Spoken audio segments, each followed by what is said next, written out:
दो क्वेश्चन बचे ना।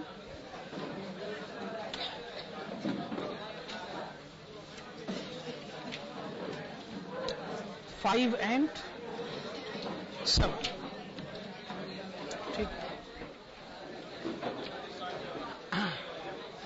नहीं नहीं नहीं, ये बहुत बड़े बड़े दो क्वेश्चन हैं।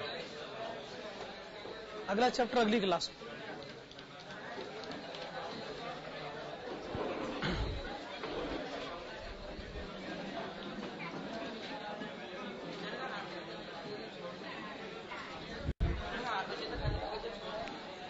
कोई चांस 8:15 बजे तक जाएगा। दो क्वेश्चन बहुत बड़े बड़े हैं, दूसरा क्वेश्चन खास तौर पे बहुत बड़ा। ओके चलिए आइए शुरू करते हैं। तो आज हमने दो क्वेश्चन करने, क्वेश्चन नंबर 5 और क्वेश्चन नंबर 7, बस ये दो क्वेश्चन करने। बड़े इंपॉर्टेंट क्वेश्चन हैं, बहुत लेंथी क्वेश्चन हैं। आइए क्वेश्चन नंबर 5 शुरू करते हैं। Question number 5, this is on page number 277।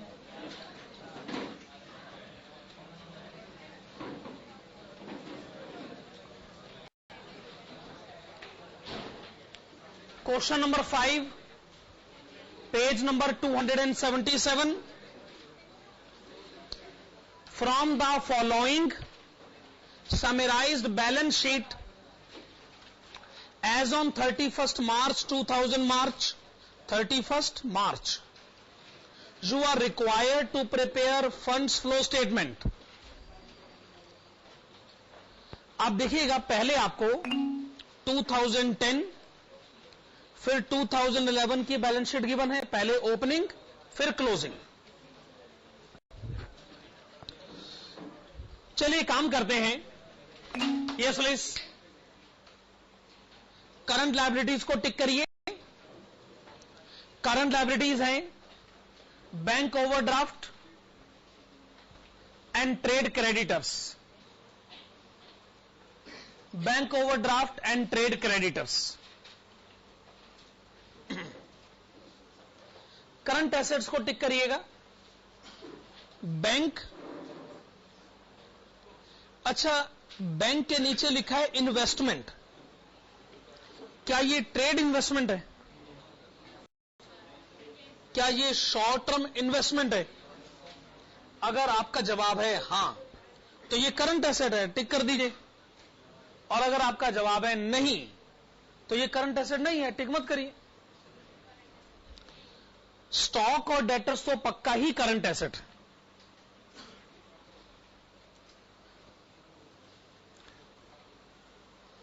Stock और डेटर्स तो पक्का ही करंट। सर पीछे कर दो, पीछे कर दो। Now listen please. तो आइए डिसीजन लें कि इन्वेस्टमेंट करंट एसेट है कि नहीं। आप में से कितने स्टूडेंट ऐसे हैं जो कहते हैं कि हां इसे करंट एसेट मान लेते हैं? अच्छा आप ये बताओ करंट एसेट इसे क्यों माने?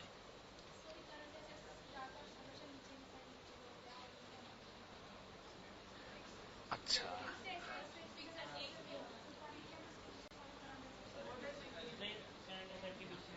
ये करंट एसेट्स के बीच में आ रहा है। इनका लॉजिक ये है कि जब ऊपर लिखा हुआ है बैंक और नीचे लिखा है इन्वेस्टमेंट, क्या बैंक बैलेंस के लिखते ही करंट एसेट की लिस्ट स्टार्ट हो गई थी? और अगर करंट एसेट की लिस्ट स्टार्ट हो गई थी फिर इन्वेस्टमेंट को करंट एसेट मानिए, क्योंकि वो बैंक अकाउंट के नीचे लिखा हुआ है। अगर इन्वेस्टमेंट ऊपर लिखा होता और बैंक नीचे लिखा होता तो डाउटफुल होता। तो मैं भी कहता चलो इन्वेस्टमेंट को आप करंट मत मानो, पर अब वो ऊपर लिखेंगे बैंक और नीचे लिखेंगे इन्वेस्टमेंट। मेरे ख्याल से ये सफिशिएंट एविडेंस है इस बात को मानने के लिए कि इन्वेस्टमेंट को करंट एसेट मान लिया जाए। पिछली क्लास में हमने ट्रेड इन्वेस्टमेंट पढ़ा था ना, हमने ट्रेड इन्वेस्टमेंट को करंट एसेट का हिस्सा माना था ना।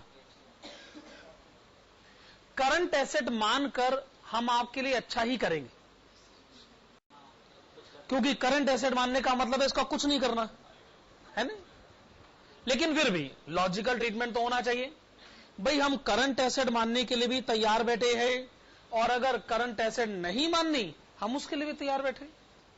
तो फैसला हो गया, हम इन्वेस्टमेंट को करंट एसेट मानना चाहते हैं, क्योंकि हमें ऐसे लग रहा है कि वो करंट एसेट्स की लिस्ट में लिखा हुआ है। तो आप इन्वेस्टमेंट को भी टिक कर दीजिए। हम इसको मान रहे हैं शॉर्ट टर्म इन्वेस्टमेंट, हम इसको मान रहे हैं trade investment. Okay. Additional information number 1, during the year additional equity shares were issued to the extent of rupees 25,000 by way of bonus shares.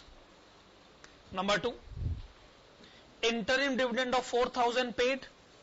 Number 3, movement in reserve for replacement of machinery account represents a transfer to profit and loss account. During the year, one item of plant was upvalued by rupees 3,000. Credit for this taken to the profit and loss account. 1,600 being expenditure on fixed asset for the year ended on 31st March 2010, wrongly debited to sundry debtors, corrected in the next year. Fixed asset costing rupees 6,000, accumulated depreciation 4,800, sold for rupees 250. Preference shares were redeemed at 10% premium. Okay. Adjustment number 5 में वापस जाइए, adjustment number 5 में वापस जाइए। हां जी, adjustment number 5 में लिखा है कि पिछले साल हमने खरीदी तो फिक्स एसेट थी, पर एंट्री गलती से डेटर्स अकाउंट में चली गई। अगर आपने ये गलती करी थी तो बैलेंस शीट कैसे मिल गई फिर? हां, क्योंकि ये जरूरी नहीं कि हर गलती बैलेंस शीट पर बुरा असर भी डाले। एंट्री फिक्स एसेट में नहीं डेटर्स में चली गई तो भी बैलेंस शीट तो तब भी मिलनी ही थी। अच्छा बताइएगा, फिक्स एसेट का ओपनिंग बैलेंस कितना गिवन है?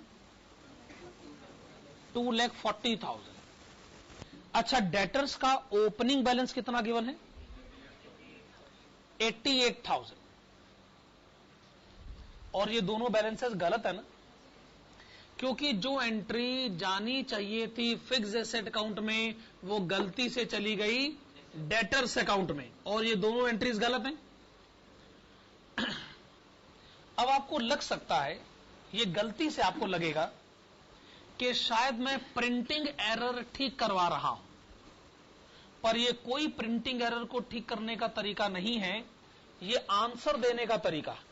और आंसर देने का तरीका क्या है कि क्वेश्चन में जाइए और फिक्स एसेट 2,40,000 है ना, इसको काट दीजिए और इसके बदले लिखिए 2,41,700। मैं ये आपको आंसर करवा के दे रहा हूं, मैं ये नहीं कह रहा कि प्रिंटिंग एरर है उसको ठीक कर दो, मैं कह रहा हूं आंसर करिए। क्वेश्चन में जाइए और क्वेश्चन में 2,40,000 लिखा ना, उसको काट दीजिए। ऐसे बुरी तरह मत काटना कि बिल्कुल नजर ना आए। जैसे मैंने एक लाइन से इसको काटा और 2,41,700 लिख दो।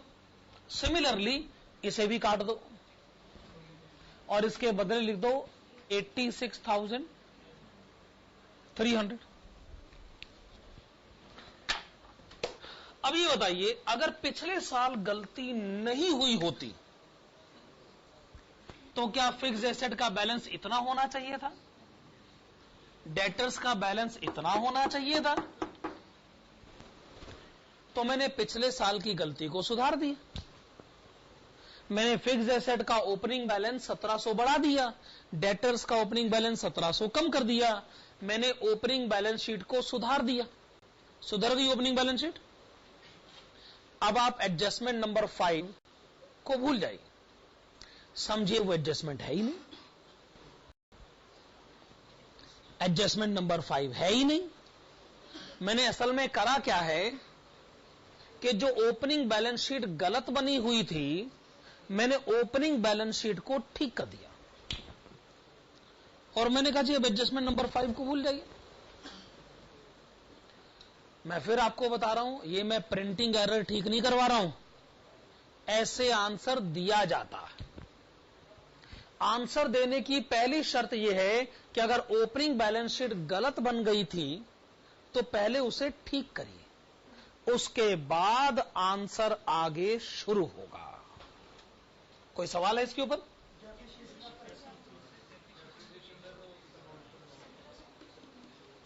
बताइए उसका क्या करना, बताओ तो सही क्या करना है उसका। सवाल तो पूछ रहे, जवाब भी तो दो। कितना कितना कैसे? हमें क्या पता 1700 की फिक्स एसेट कौन सी डेट को खरीदी गई थी। बेहतर है अपनी समस्याएं ना बढ़ाई जाए। क्यों ना यह मान लिया जाए कि यह आखिरी डेट को खरीदने वाला मामला रहा होगा और वो डेप्रीसिएशन पर असर नहीं डाल रहा होगा। मैंने कहा ना, मैं अपनी समस्याएं बढ़ाना नहीं चाहता। फिर तो दिनों की कैलकुलेशन होगी भाई, फिर तो हमारी समस्याएं बढ़ सकती है ना, वो काम हमको नहीं करना है। तो ये तय हो गया कि आपने ओपनिंग बैलेंस शीट को ठीक कर दिया। ओपनिंग फिक्स्ड एसेट 1700 आपने बढ़ा दिया, ओपनिंग डेटर 1700 आपने घटा दिया और एडजस्टमेंट नंबर 5 को आप अपने दिमाग से बाहर निकाल दीजिए। आइए आंसर शुरू करें।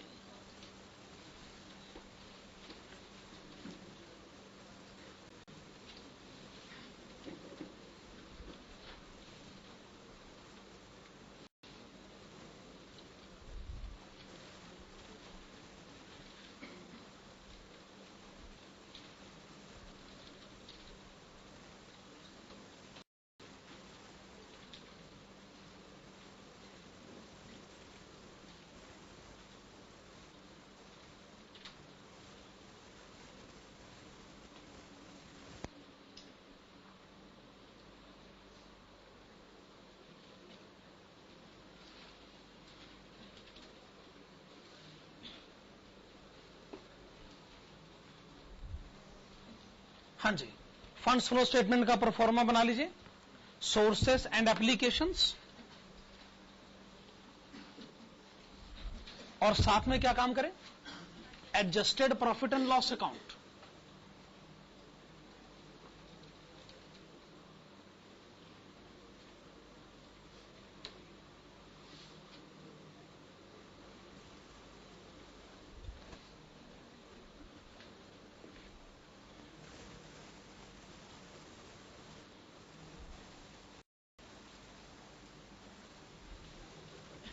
चलिए शुरू करते हैं फिर हम लोग।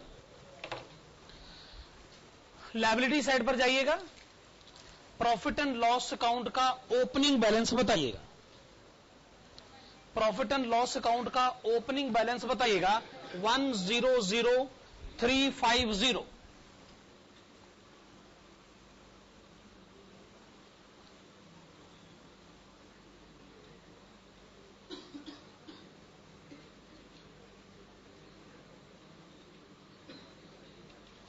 चलिए आपने क्या लिखा, 100350। फिर आप मुझे क्लोजिंग बैलेंस भी बता दीजिए, 102700।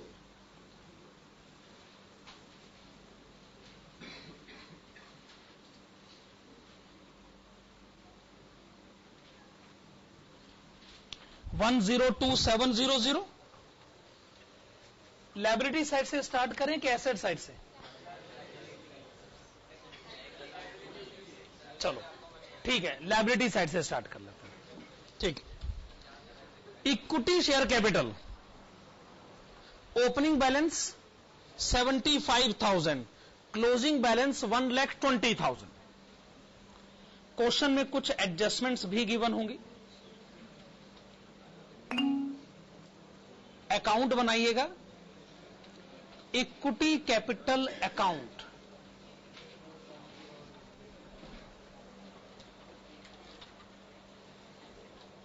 Equity capital account.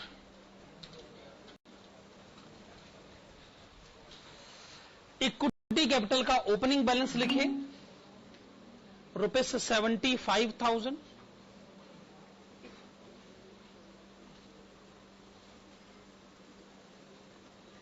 Equity capital का क्लोजिंग बैलेंस लिखिए 1,20,000।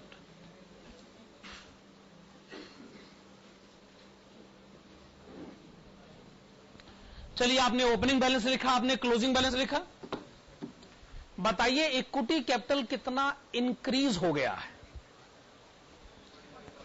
75,000 एंड 1,20,000 कितना इंक्रीज हो गया? 45,000। पर क्वेश्चन में एडजस्टमेंट नंबर 1 में लिखा है कि 25,000 का इक्विटी कैपिटल इसलिए बढ़ गया क्योंकि आपने एग्जिस्टिंग शेयर होल्डर्स को बोनस शेयर इश्यू करे। क्या ये एडजस्टमेंट नंबर 1 में लिखा हुआ है? क्या ये एडजस्टमेंट नंबर 1 में लिखा हुआ है?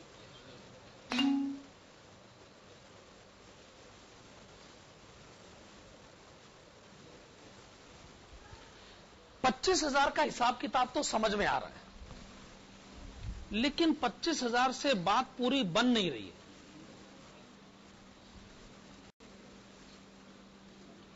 बाकी 20,000 हम कहां से लाएंगे? मतलब क्या है उसका? Public issue. अच्छा, पब्लिक इश्यू का मतलब हो गया shares issued to new shareholders, यानी हमने नए शेयर होल्डर्स को ज्वाइन करवाया। तो पहले मैं 20,000 के बारे में बात करूं। एंट्री क्या होनी चाहिए? By bank account. By bank account, तो ये एंट्री तो ठीक है ना। पर ये जो हमने 25,000 के बोनस शेयर इश्यू करे हैं, इसकी एंट्री क्या होनी चाहिए? बाय। नाउ लिसन प्लीज, अब जरा मतलब समझा जाए, ध्यान से सुनेगा इस एक्सप्लेनेशन को, बड़ा इंपॉर्टेंट एक्सप्लेनेशन है। लोग ये गलती से कहते हैं कि बोनस शेयर का मतलब होता है कि एग्जिस्टिंग शेयर होल्डर्स को शेयर्स मुफ्त में दे देना। मुफ्त में कोई किसी को कुछ नहीं देता, मुफ्त का तो हिसाब किताब नहीं। हमने एग्जिस्टिंग शेयर होल्डर्स को कहा हम तुम्हें शेयर्स देना चाहते, शेयर्स ले लो, पैसे दे दो। अगर हम पब्लिक से पैसे मांग सकते हैं, नए शेयर होल्डर से पैसे मांग सकते हैं, तो हम आपसे क्यों नहीं मांग सकते? पैसे दो, शेयर लो। शेयर दे रहे हैं ना, आखिरकार पैसे हमें मिलने चाहिए। तो एग्जिस्टिंग शेयर होल्डर्स ने कहा हमारे कुछ रुपए आपके पास पड़े, एडजस्ट कर लो। ये अच्छा नहीं लगता ना कि हम आपको रुपए भिजवाएं, आप ही के पास हमारे कुछ रुपए पड़े हैं, एडजस्ट कर लो। तो कंपनी ने पूछा जी आपके कौन से रुपए पड़े हमारे पास? तो उन्होंने कहा आप देखिए लायबिलिटी साइड पे जनरल रिजर्व का बैलेंस लिखा हुआ है, वो किसका है? हमारा ही तो है। तो कंपनी ने कहा ओके, तय हो गया, तय हो गया, आप जनरल रिजर्व पर अपना राइट छोड़ रहे हैं और बदले में हमसे इक्विटी शेयर ले रहे, ये तय हो गया ना। बाद में ये तो नहीं कहोगे इक्विटी शेयर भी दे दो और जनरल रिजर्व का पैसा भी हमारा है, आप उसे छोड़ो फिर। तो लायबिलिटी साइड पर क्या होगा?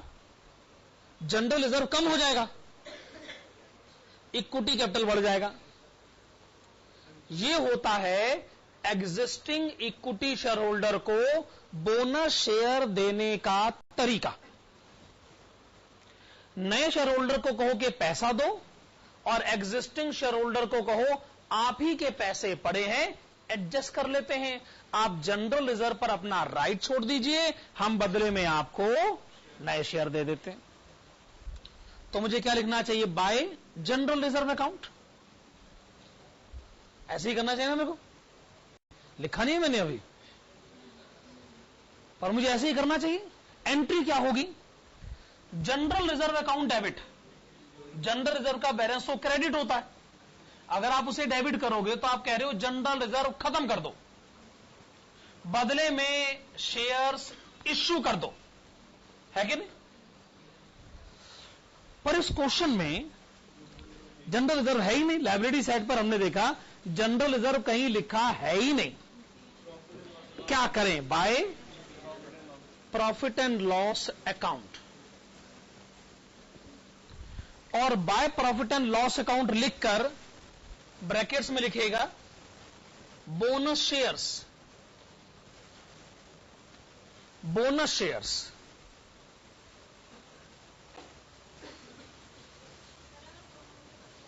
पक्का जनरल रिजर्व।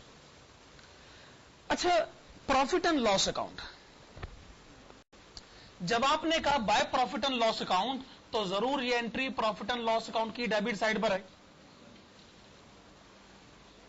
वैसे मान लीजिए प्रॉफिट आ रहा था 2 लाख रुपए, वैसे 2 लाख आ रहा था, तब हमें 2 लाख रुपए शेयर होल्डर को देने होते ना। अब हमने शेयर होल्डर्स को कहा 2 लाख में 25,000 छोड़ दो, 25,000 छोड़ दो और 25,000 के शेयर्स ले लो। तो इसका मतलब सेटलमेंट क्या हुआ कि इस साल के प्रॉफिट पर आप 25,000 का अपना राइट छोड़ दीजिए, बदले में आप 25,000 के इक्विटी शेयर ले लीजिए। क्या यह बात सही है कि नहीं? इसे बोलते हैं बोनस शेयर इश्यू करना। बोनस शेयर का मतलब होता है एग्जिस्टिंग शेयर होल्डर के साथ एडजस्टमेंट करो और उसे कहो कि जनरल रिजर्व या प्रॉफिट एंड लॉस अकाउंट के पैसे को छोड़ दो और बदले में इक्विटी शेयर हमसे ले लो। मेरे ख्याल से एंट्री आपको समझ में आ रही, कंसेप्ट भी समझ में आ रहा है। हालांकि अकाउंट्स पढ़ाना मुझे अच्छा नहीं लगता, पर कभी कभी मजबूरी में मैं पढ़ा भी देता हूं कि आखिरकार ये फिलॉसफी कैसे बनी है, लायबिलिटी साइड पर एडजस्टमेंट्स कैसे होती। जब आप ये कहते हो कि 20,000 रुपए का कैश रिसीव करो नए शेयर होल्डर से, तो आप ये कहना चाहते हैं कि वर्किंग कैपिटल आपका बढ़ गया।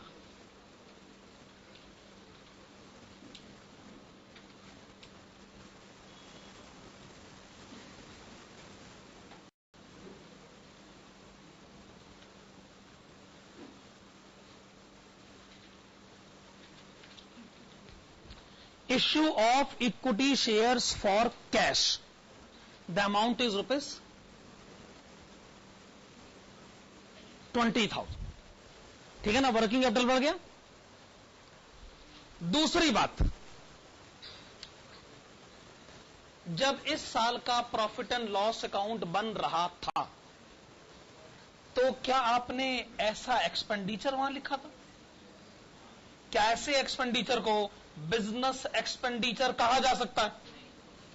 तो इसका मतलब हम इसको डी रिकॉग्नाइज करते हैं, हम इसकी करेक्शन एंट्री पास करेंगे to equity capital account, brackets में लिखेगा बोनस शेयर्स और अमाउंट रिकॉर्ड करिए ₹25,000।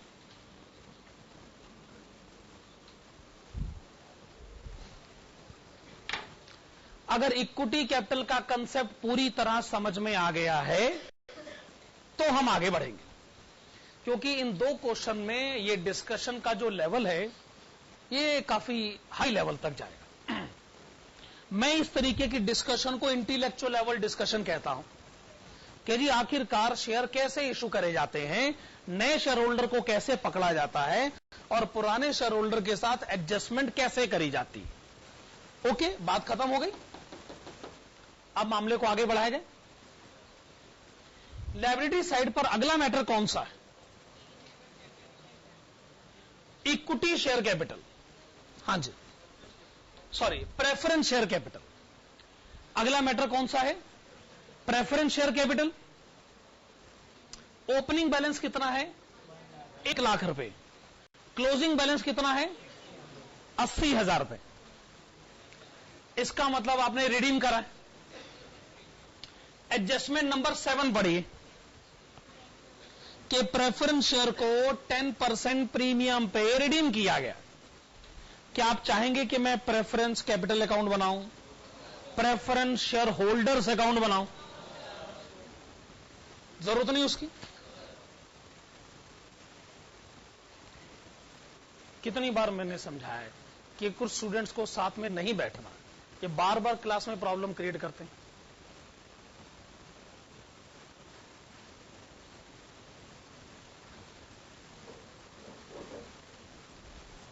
चलिए, आपने कितने प्रेफरेंस शेयर रिडीम करे हैं? 20,000 के, और वो आपने रिडम्पशन किया है 10% प्रीमियम पर। तो एप्लीकेशन साइट पे जाइएगा और लिखेगा redemption of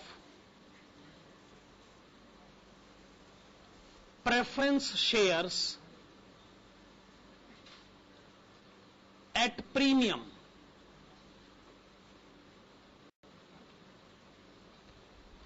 redemption of preference shares at premium. 20,000 के प्रेफरेंस शेयर हैं, अगर उनको 10% प्रीमियम पर रिडीम करा जाए तो कितनी पेमेंट होगी? ₹22,000। ₹22,000। ओके। अच्छा, इसमें प्रीमियम का अमाउंट कितना है? 2,000। वो 2,000 आपने कहां से अरेंज करा होगा? प्रॉफिट एंड लॉस अकाउंट से। और प्रॉफिट एंड लॉस अकाउंट से अरेंज करना रीजनेबल एंट्री नहीं मानी जा सकती है, आपको उसको रेक्टिफाई करना होगा to premium on redemption of preference shares.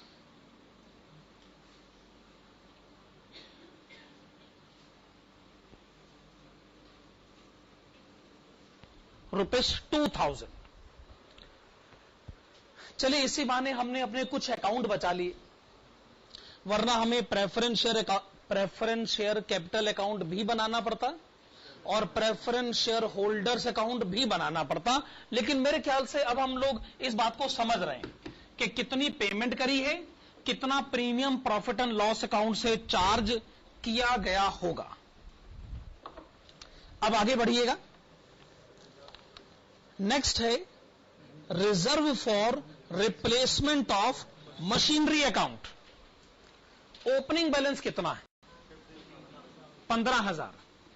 Closing balance कितना है? 10,000। और रिजर्व आपका 5,000 रुपए कम हो गया।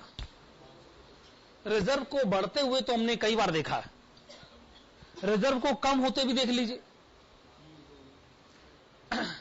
रिजर्व एक तरीके से ऐसा है ना, जैसे बच्चे गुल्लक बनाते कि जी पैसे को अलग करके रख लो, किसी खास काम में इस्तेमाल करेंगे। आपने लिखा है reserve for replacement of machinery. आपने ये रिजर्व इसलिए मेंटेन करा है क्योंकि बाद में मशीनरी को रिप्लेस करना होगा, रुपयों की जरूरत पड़ेगी, इसलिए आपने ये रिजर्व मेंटेन करा। और अगर आपने 5,000 खर्च करे हैं तो शायद आपने इसी काम के लिए खर्च करे हो या किसी और काम के लिए खर्च करे हैं, तो बता दीजिए। हाँ, लिखा है क्वेश्चन में कि रिजर्व का पैसा कहां खर्च हुआ। कहां लिखा हुआ है? Taken to the credit of profit and loss account. जैसे मान लीजिए एक घर में एक आदमी ने क्या करा कि पहले तो बच्चे की जो गुल्लक बनी हुई थी कि उसमें पैसे जमा हो रहे हैं, उससे बच्चों के खिलौने खरीदे जाएंगे। तो एक दिन वो पैसे निकालकर खिलौने खरीद रही थे, पर क्या करा आदमी ने, बच्चे की गुल्लक में से पैसे निकाल ली और उसने आके बताया जी ये मेरी कमाई है, ये मेरी इनकम है। सुनकर अजीब सा लग रहा है, पर अजीब क्या लग रहा है, यही तो वो कह रहे हैं। ये और वो क्या कह रहे हैं कि हमने रिजर्व से पैसे निकाले, गुल्लक से पैसे निकाले और उसे प्रॉफिट एंड लॉस अकाउंट की क्रेडिट साइड पे लिख दिया। हमने उसे इस साल की इनकम बनाया, income recorded as income of the current year. क्या इस तरीके से इनकम लिखना आपको जस्टिफाइड लग रहा है? नहीं। गुल्लक से निकाले गए पैसे आप इनकम कैसे लिख सकते हैं? हम इस तरीके से इनकम रिकॉर्ड करने के फेवर में नहीं है। हम इसकी करेक्शन एंट्री पास करें by reserve for replacement of machinery account, और ब्रैकेट्स में लिखेगा रिजर्व विथड्रॉन। रिजर्व विथड्रॉन, और रिजर्व विथड्रॉन कितना है रुपीस 5,000, 5,000 रुपए।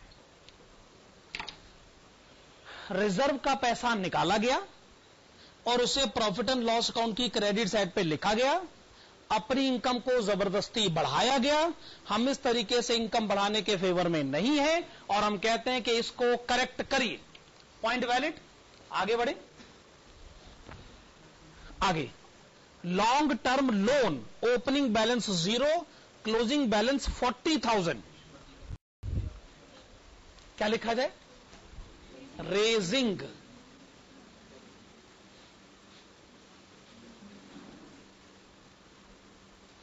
लॉन्ग टर्म लोन रुपीस 40,000, 40,000 रुपए। Raising long term loan rupees 40,000, 40,000 रुपए। ओके, बैंक ओवरड्राफ्ट और ट्रेड क्रेडिटर्स को भूल जाइए, वो तो करंट लायबिलिटी के मैटर्स हैं।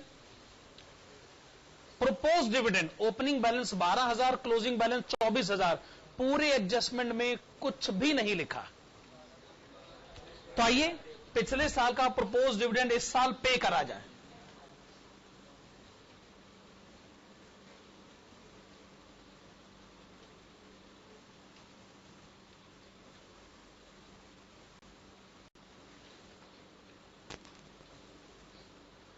और जो इस साल का क्लोजिंग बैलेंस है उसे adjusted profit and loss account debit side पे लिखा जाए।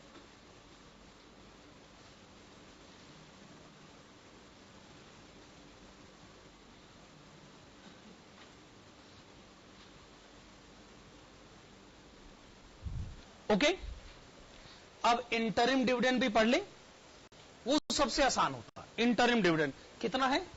4,000 रुपए।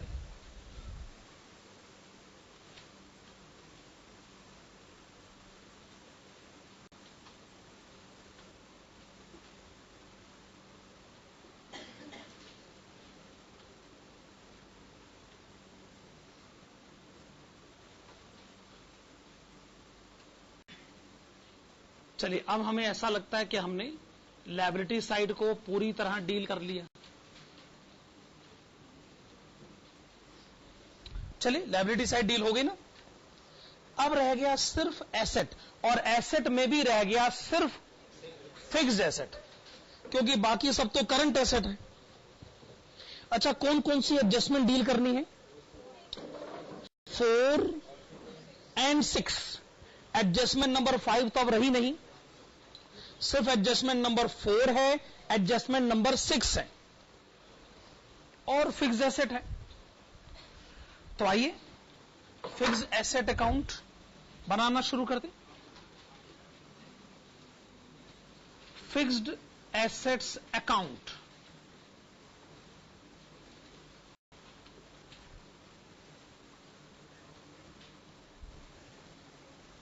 Fixed assets account.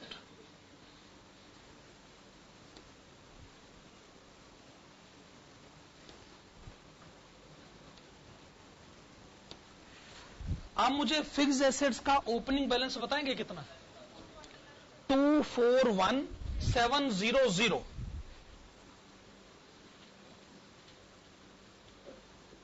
241700 to balance brought down. ठीक है ना, ये हमने ठीक लिखा ना 241700। यस, 241700 ठीक लिखा ना। अब आप मुझे फिक्स एसेट का क्लोजिंग बैलेंस बताएंगे? 253730। 253730। अच्छा, आपने ओपनिंग बैलेंस को ठीक करा, क्या क्लोजिंग बैलेंस ठीक ही था? मतलब क्लोजिंग बैलेंस तो गलत नहीं था ना? ये आपने फिक्स एसेट अकाउंट बना दिया। Adjustment number 4, during the year one item of plant was up valued bye ₹3000। Up valued bye ₹3000। Fix asset account debit. अगर आप फिक्स एसेट परचेज करते तो क्या एंट्री होती? Fix asset account debit to bank account. पर वो कहते हैं हमने परचेज थोड़ी करी, हमने अप वैल्यू कर दी, तो क्रेडिट कहां चला गया फिर?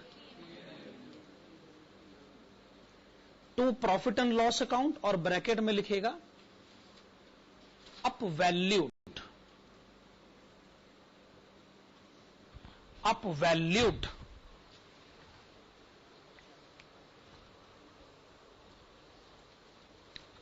कभी कभी बड़ा अजीब सा लगता है फिक्स कि फाइनेंशियल अकाउंटिंग कैसी बेकार सी एंट्रीज देता है। प्लांट को अप वैल्यू कर दिया, मतलब सोते सोते आपको सपना आया कि जी प्लांट की कीमत बढ़ गई, 3000 पे बढ़ा दो जी। क्यों बढ़ा दो? बस ऐसे ही बढ़ा दो।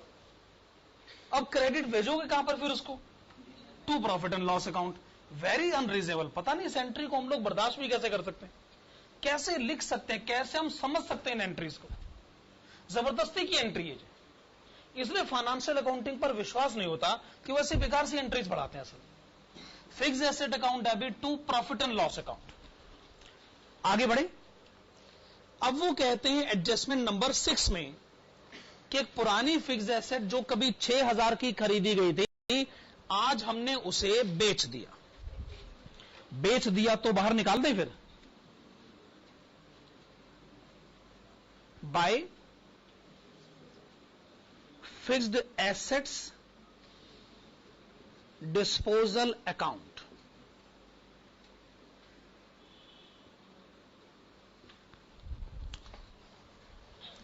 ठीक है, यही एंट्रीज थी ना। अब ये बताइएगा fixed asset account debit side पे डिफरेंस कितना आ रहा है, और उसका मतलब क्या है? टू बैंक अकाउंट ब्रैकेट में परचेजेस।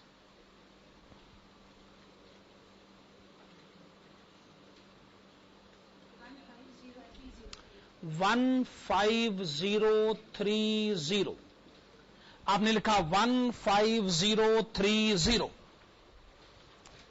फिक्स एसेट्स अकाउंट बन गया।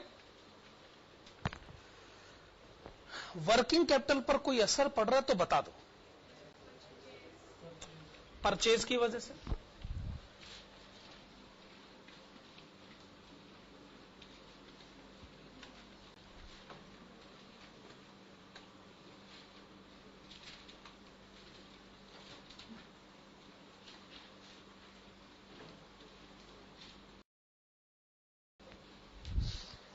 और वर्किंग कैपिटल पर कोई असर पड़ रहा है? नो, वर्किंग कैपिटल पर असर तो नहीं पड़ा। पर क्या प्रॉफिट एंड लॉस अकाउंट में कोई गलती सुधारना चाहेंगे? नहीं नहीं नहीं, फिक्स एसेट अकाउंट, ये जो आपने प्लांट को अप वैल्यू करा है, ये एंट्री गई है प्रॉफिट एंड लॉस अकाउंट की क्रेडिट साइड पर। इस तरीके से इनकम रिकॉर्ड करने के हम अगेंस्ट हैं, ऐसी इनकम हमसे नहीं देखी जाती। तो आइए हम इसको करेक्ट करें बाय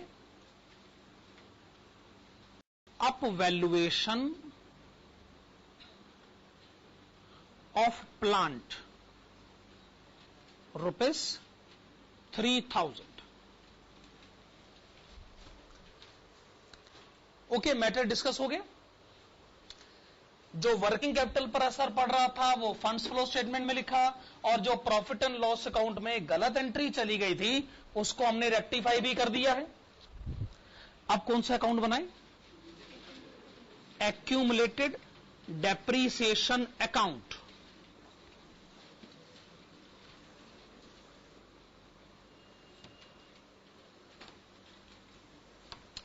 एक्यूमुलेटेड डेप्रीसिएशन अकाउंट।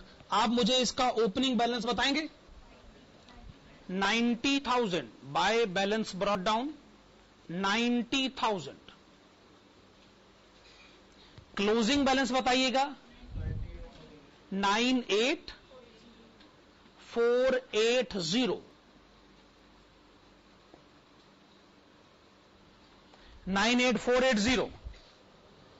वो कहते हैं एक पुरानी फिक्स्ड एसेट है जिसकी कॉस्ट 6,000 है, जिसको बेचा गया है, उस पर आज तक का डेप्रीसिएशन था 4,800 रुपए। तो आइए 4,800 को बाहर निकाला जाए। डेबिट साइड पर लिखकर 2 फिक्स्ड एसेट डिस्पोजल अकाउंट। तो जो फिक्स्ड एसेट आपने बेच दी, आपने उसके डेप्रीसिएशन को बाहर निकाल दिया। क्या ये बात सही है? क्रेडिट साइड पे बैलेंस कितना आ गया? 13,280। और लिखेगा by profit and loss account, और ब्रैकेट में लिखेगा depreciation during the year. Depreciation during the year. अब ये बताइएगा क्या कोई एंट्री है जो वर्किंग कैपिटल में आनी चाहिए? नो, वर्किंग कैपिटल से रिलेटेड एंट्री इसमें नहीं है। क्या कोई रेक्टिफिकेशन ऑफ एरर है प्रॉफिट एंड लॉस अकाउंट में? Yes, depreciation 13,280।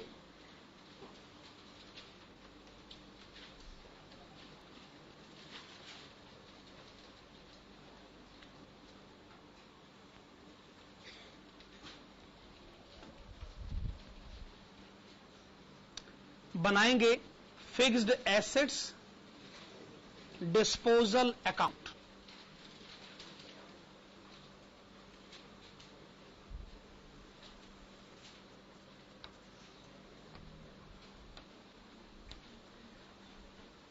जब आप फिक्स्ड एसेट अकाउंट बना रहे थे तो आपने क्रेडिट साइड पे लिखा था by fixed asset disposal account, तो disposal account debit side. 2 fixed assets account.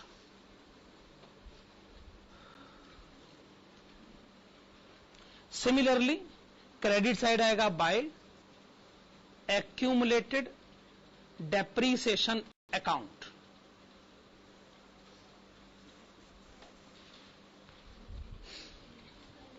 $6,000 की ओरिजिनल कॉस्ट है, अब तक का डेप्रीसिएशन 4,800, आज की कीमत 1,200।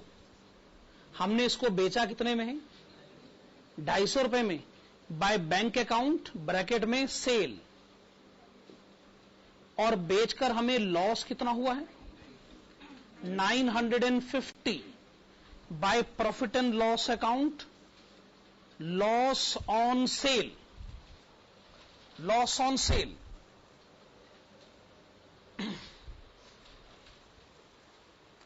वर्किंग कैपिटल का इंपैक्ट बताइए।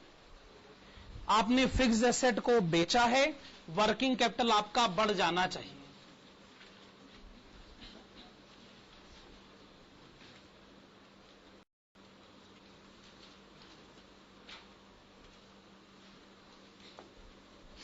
दूसरी बात, प्रॉफिट एंड लॉस अकाउंट में लॉस की एंट्री रिकॉर्ड हुई है, आपको rectification adjusted profit and loss account debit side पर लिखना पड़ेगा।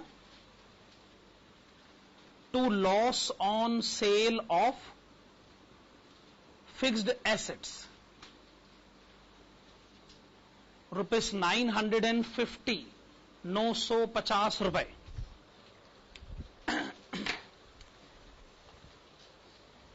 कोई एंट्री बच गई तो बताइए, कोई अकाउंट बच गया तो बताइए। हो गया सब कुछ?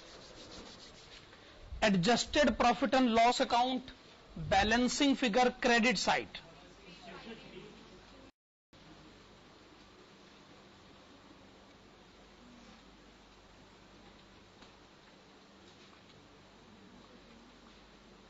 फिर से बताइएगा। 63580। आपने लिखा 63580। This is the balancing figure 63580।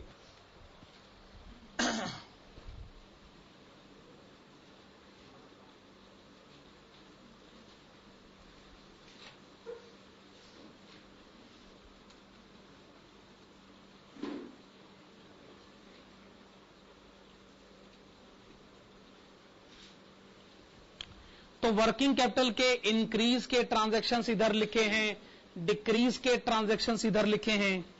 Balancing figure application की तरफ अगर आ रहा है, फिर से बताइए। 70,800। This is net increase in working capital.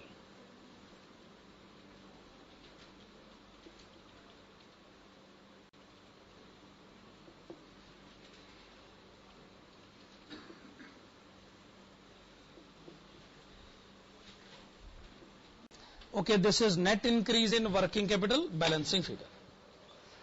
आप अपने आंसर को वेरीफाई कर सकते हैं, उसमें कोई दिक्कत नहीं है। शेड्यूल बना सकते हैं आप। बस एक बात का ध्यान रखिएगा, इन्वेस्टमेंट तो करंट है ही।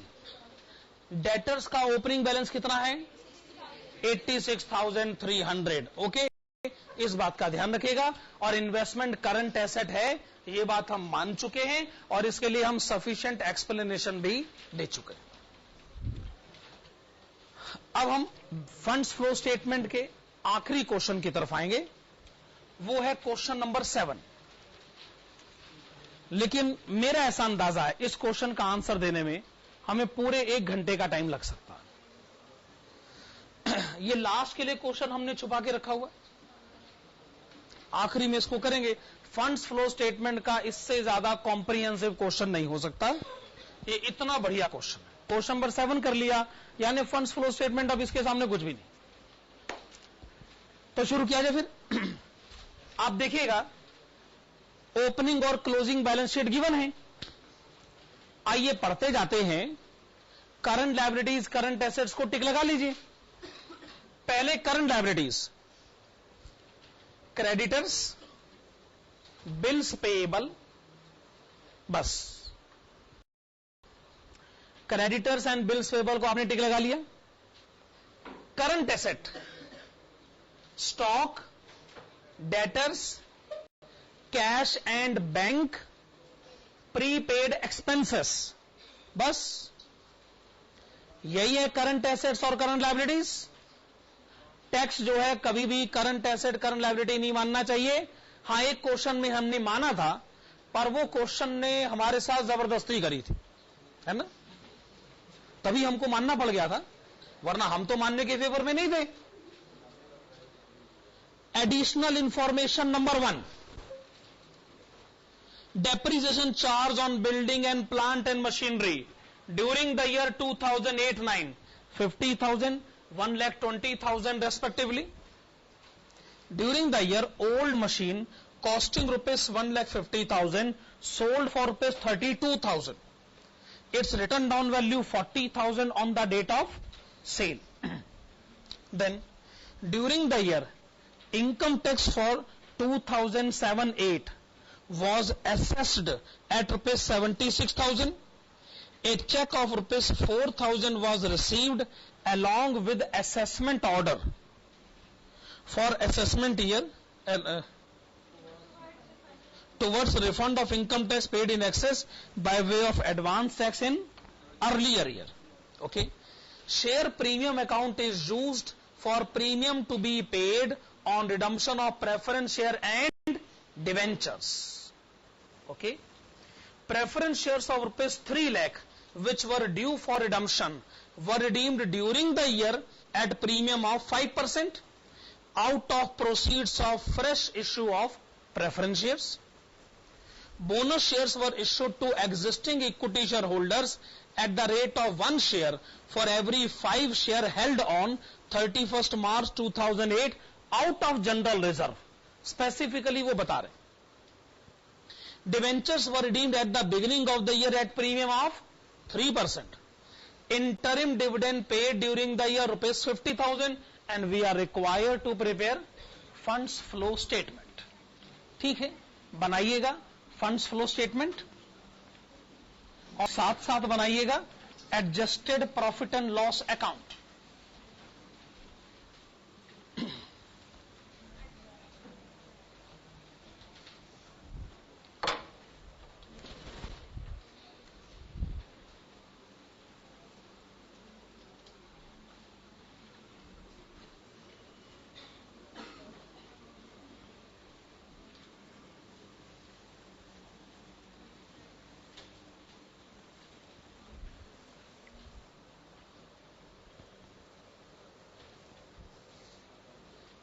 हाँ जी, funds flow statement and adjusted profit and loss account.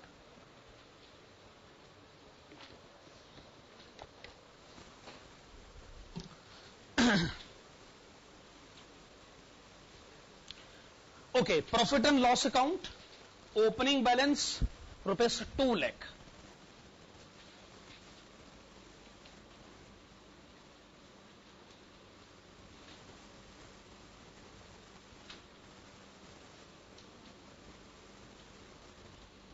अच्छा, क्लोजिंग बैलेंस कितना है रुपीस 3 lakhs.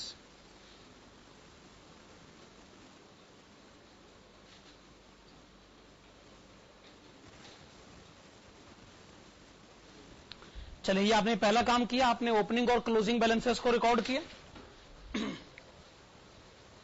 हाँ जी, लायबिलिटी साइड से स्टार्ट करते हैं. पहले है इक्विटी कैपिटल. कुछ कह नहीं सकते अकाउंट बनाना चाहिए कि नहीं बनाना चाहिए, तो चलिए बना ही लेते हैं फिर. Equity capital account.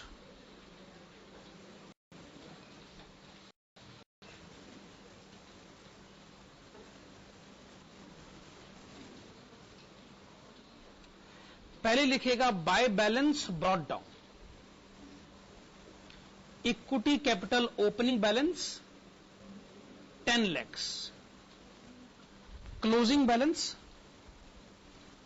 12 lakhs.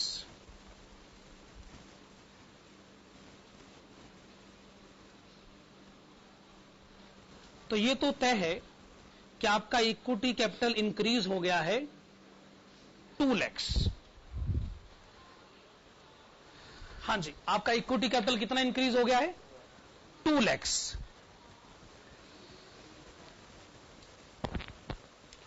Okay, ये कितना इंक्रीज हुआ है 2 लाख. और ये कैसे इंक्रीज हुआ है ये क्वेश्चन से पूछिए. वो कहते हैं बोनस शेयर इशू करे गए. और बोनस शेयर कैसे इशू करे गए ये भी हमें मालूम है. जिसके पास 5 शेयर हैं उसको 1 शेयर का बोनस दिया गया. ऑब्वियसली अगर आपके पास 10 लाख के शेयर पहले से हैं तो और 5 और 1 के हिसाब से बोनस शेयर 2 लाख ही बनता है.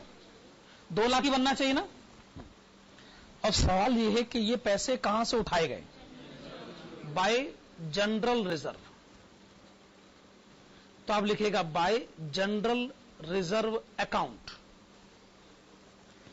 चलिए, इक्विटी कैपिटल अकाउंट तो हमने बना दिया, पर बनाकर हमें कोई फायदा तो हो नहीं रहा, क्योंकि वर्किंग कैपिटल में कोई एंट्री आ नहीं रही और प्रॉफिट एंड लॉस अकाउंट में आपने कोई एंट्री भेजी नहीं. तो इसका मतलब इक्विटी कैपिटल अकाउंट बनाने का हमको कोई फायदा नहीं. खैर, अब आप एक काम करिएगा, अब आप बनाइएगा general reserve account.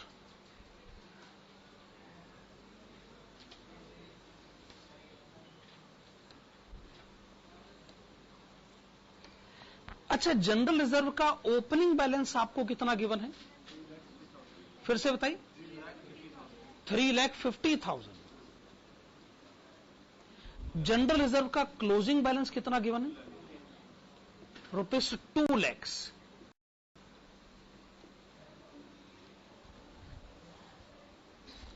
Opening 3.5 lakh, closing 2 lakh.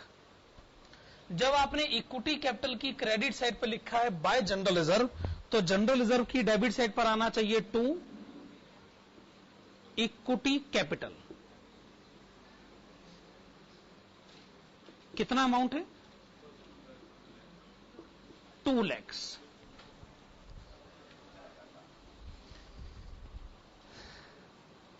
अगर ओपनिंग बैलेंस 3.5 लाख था, उसमें से अगर 2 लाख रुपए आपने खर्च कर दिए, तो क्लोजिंग बैलेंस 2 लाख कैसे आ सकता। इसका एक ही मतलब है कि आपने इस साल जनरल रिजर्व क्रिएट किया। तो आप लिखिएगा bye profit and loss account और ब्रैकेट में लिखिएगा reserve created during the year. Reserve created during the year, और ये आपने प्रॉफिट एंड लॉस अकाउंट से क्रिएट किया होगा। अब जनरल रिजर्व अकाउंट बन गया। वर्किंग कैपिटल पर कोई असर पड़ा है तो बताओ। नो। क्या प्रॉफिट एंड लॉस अकाउंट में कोई एंट्री गई है? क्या general reserve profit and loss account से अगर चार्ज किया जाए तो क्या आप इसे जेन्युइन बिजनेस एक्सपेंडिचर मानते हैं? नो। इसकी करेक्शन एंट्री पास करिए। Adjusted profit and loss account, debit side to general reserve.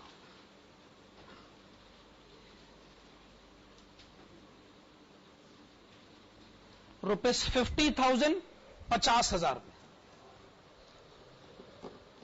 अब ठीक है, मैं ये कह सकता हूं इक्विटी कैपिटल और जनरल रिजर्व दोनों बातों को समझा जा चुका है। आइएगा प्रेफरेंस कैपिटल की तरफ। Opening balance 3 lakh, closing balance 5 lakh. Adjustment number 5 को ध्यान से पढ़िए। एडजस्टमेंट नंबर 5, जिसमें लिखा है कि जो प्रेफरेंस शेयर का ओपनिंग बैलेंस 3 लाख रुपए है, उसे रिडीम कर दीजिए और 5% प्रीमियम पर रिडीम करिए। क्या ये लिखा हुआ क्वेश्चन में? ठीक है, आइए रिडीम कर देते हैं। एप्लीकेशन साइड पे जाइएगा और लिखेगा redemption of preference shares at premium.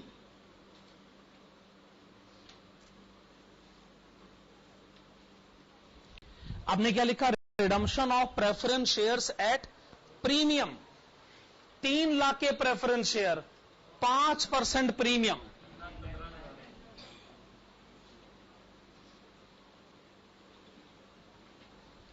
₹3,15,000।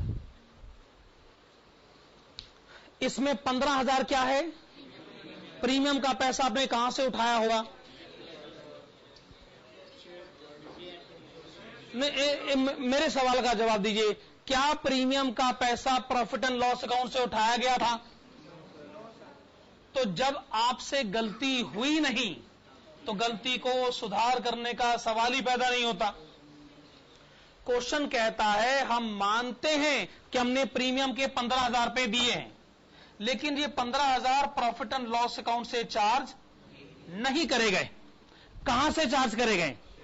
Share premium से। ऐसा पॉइंट नंबर 4 में लिखा हुआ है। तो adjusted profit and loss account कहेगा कि देखो जी, आपने तो मुझे इसलिए बनाया है ताकि गलतियों को सुधारो। जब गलती हुई ही नहीं तो कैसे सुधारा जा सकता? अब हम कुछ नहीं कर सकते। प्रेफरेंस कैपिटल में फिर वापस आइए। प्रेफरेंस कैपिटल में फिर वापस आइए। प्रेफरेंस का क्लोजिंग बैलेंस कितना है? कैसे बना क्लोजिंग बैलेंस? आपने सारे तो रिडीम कर दिए, आपने नए प्रेफरेंस शेयर इश्यू करें। कितने के?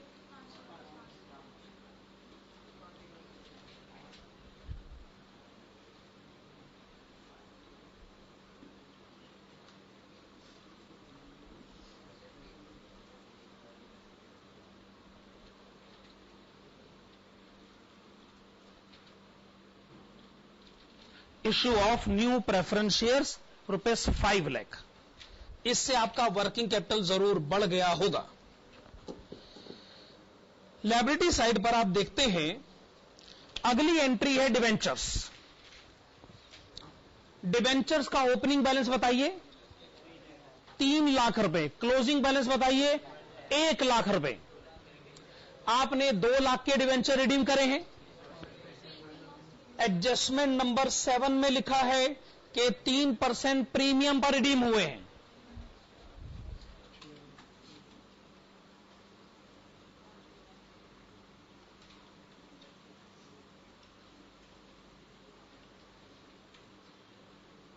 Redemption of debentures at premium.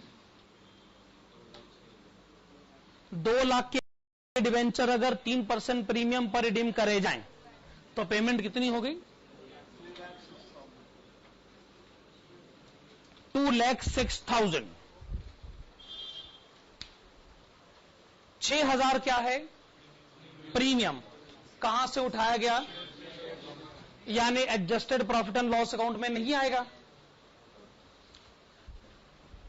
15,000 और 6,000 का टोटल कितना हुआ?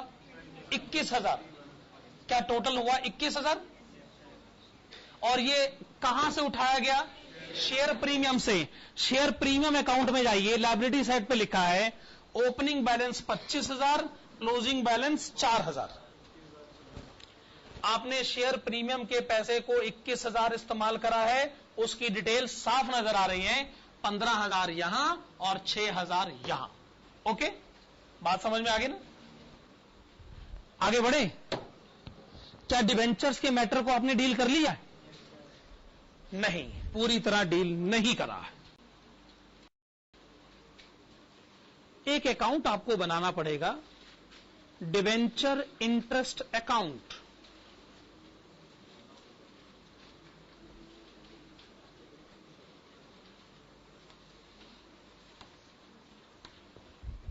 मत भूलिए डिवेंचर 3 लाख के थे, आपने 2 लाख के रिडीम कर दिए, चलो माना, पर अभी 1 लाख के डिवेंचर बचे नहीं। क्या उसके ऊपर 8% रेट ऑफ इंटरेस्ट गिवन नहीं? 1 लाख 8%, 8,000 बनता है। क्या आपने वो 8,000 नहीं पे करे होंगे? अगर नहीं पे करे थे तो ये बात लायबिलिटी साइड पे लिखी होनी चाहिए कि हमने अभी तक डिवेंचर होल्डर को इंटरेस्ट नहीं दिया है। चूंकि लायबिलिटी साइड पे नहीं लिखा है, इसका मतलब हमने इंटरेस्ट पे कर दिया होगा। एंट्री रही होगी debenture interest account debit to bank account.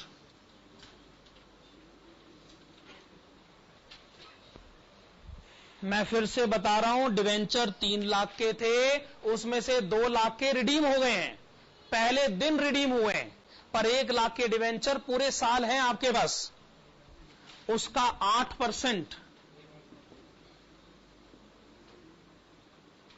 8,000 रुपए।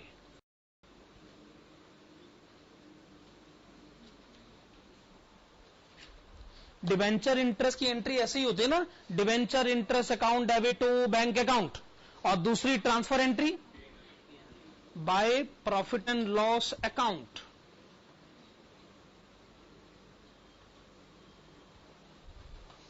ऐसे ही बना होगा डिवेंचर इंटरेस्ट अकाउंट।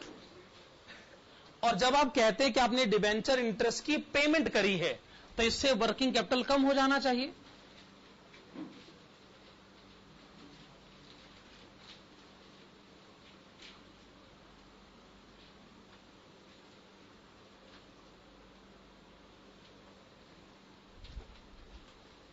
और adjusted profit and loss account debit side,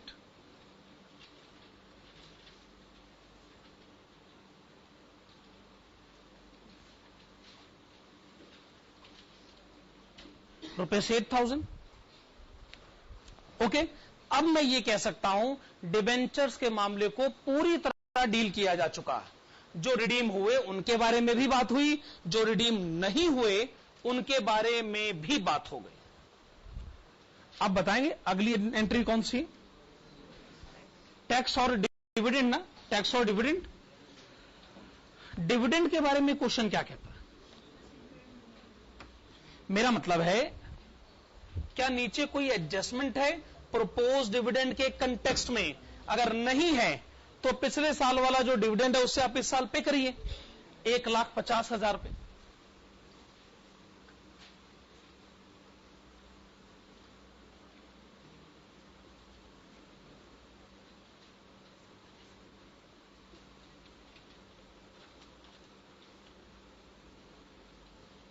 और जो क्लोजिंग बैलेंस है उसको आप adjusted profit and loss account debit side पर लिखिए।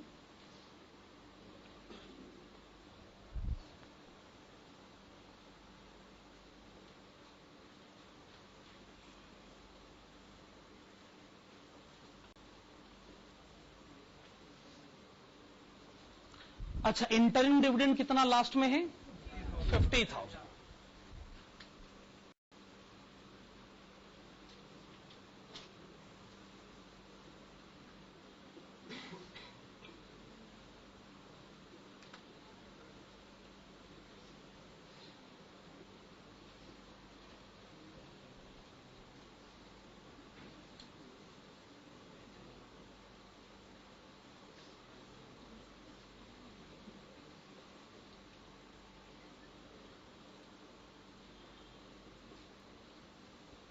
हाँ, तो लायबिलिटी साइड में लास्ट एंट्री कौन सी बनती है? अब प्रोविजन फॉर टैक्स। कौन सी एडजस्टमेंट पड़ी जाए? Adjustment number 3। और एसेट साइड पर भी कुछ लिखा हुआ है।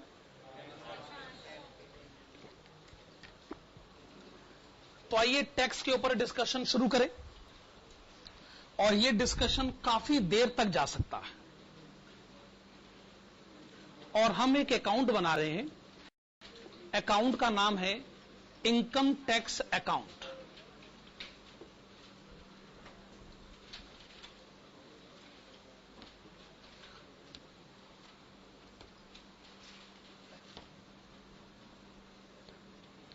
Income tax account. हाँ जी,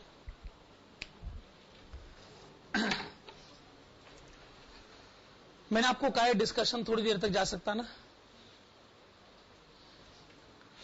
देखिए, जब आप इनकम टैक्स की पढ़ाई शुरू करते हैं तो एक बात जानबूझकर सारे टीचर आपको पहली क्लास में गलत पढ़ाते हैं, और उसको गलत पढ़ाने में स्टूडेंट का फायदा है, इसलिए सारे टीचर ऐसा काम करते हैं। यह स्टूडेंट के फायदे में करा जाता है, और वो बात ये पढ़ाई जाती है कि इनकम जो इस साल अर्न करी जाती है उस पर टैक्स अगले साल दिया जाता है। दूसरे शब्दों में, प्रीवियस ईयर में इनकम अर्न करी जाती है और असेसमेंट ईयर में उसके ऊपर टैक्स दिया जाता है। आप लोग अगर आजकल इनकम टैक्स एक्ट पढ़ रहे हैं तो आप ये बात मानते ही होंगे, ऑब्वियस सी बात। और ऑफ कोर्स ये बात आपके फायदे में बताई गई। जब आपको लास्ट चैप्टर पढ़ाया जाएगा ना, उस चैप्टर का नाम है एडवांस टैक्स, तब टीचर आपके सामने यह खुलासा करेगा कि भाई मैं आप लोगों से माफी मांगना चाहता हूं। वो लास्ट चैप्टर से पहले नहीं कहेगा, कोई टीचर नहीं कहता। वो कहेगा जी ऐसा है, अब झूठ चलता है मार्केट में तो चलता है, सारे बोलते हैं, हम भी बोलते हैं। मैं आपको सच बताना चाहता हूं कि असल कानूनी स्थिति तो यह है कि इस साल की इनकम पर टैक्स इसी साल देना होता है। उसको एडवांस टैक्स के नाम से जाना जाता है।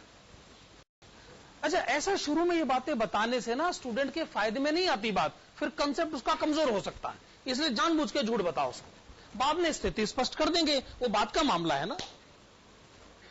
हां, तो मैं आपको अभी से बता दूं, इनकम टैक्स लॉ में लिखा हुआ है कि इस साल का टैक्स इसी साल देना पड़ता है, और उसको हम लोग कहते हैं एडवांस टैक्स। अच्छा, अकाउंट्स के स्टूडेंट को यहां सबसे बड़ा ऑब्जेक्शन कहते जी, एक बात बताइए, एडवांस रेंट किसे कहते हैं? हमने कहा जी जो रेंट अगले साल देना था इस साल दे दिया। अच्छा, एडवांस सैलरी किसको बोलते हैं? जो सैलरी अगले साल देनी थी इसी साल दे दी, तो एडवांस टैक्स इसको बोलते हैं। इसी साल का टैक्स इसी साल दे दिया, तो फिर ये एडवांस कैसे हुआ? फिर आप इसे एडवांस क्यों बोल रहे हैं? आप ही बताइए। एडवांस, इसी साल के टैक्स को अगर इसी साल दे दिया जाए तो ये एडवांस किस हिसाब से बनता है भाई? इसका मतलब ये हो गया कि जो इनकम टैक्स लॉ जिन लोगों ने बनाया उनसे वाकई में गलती हुई,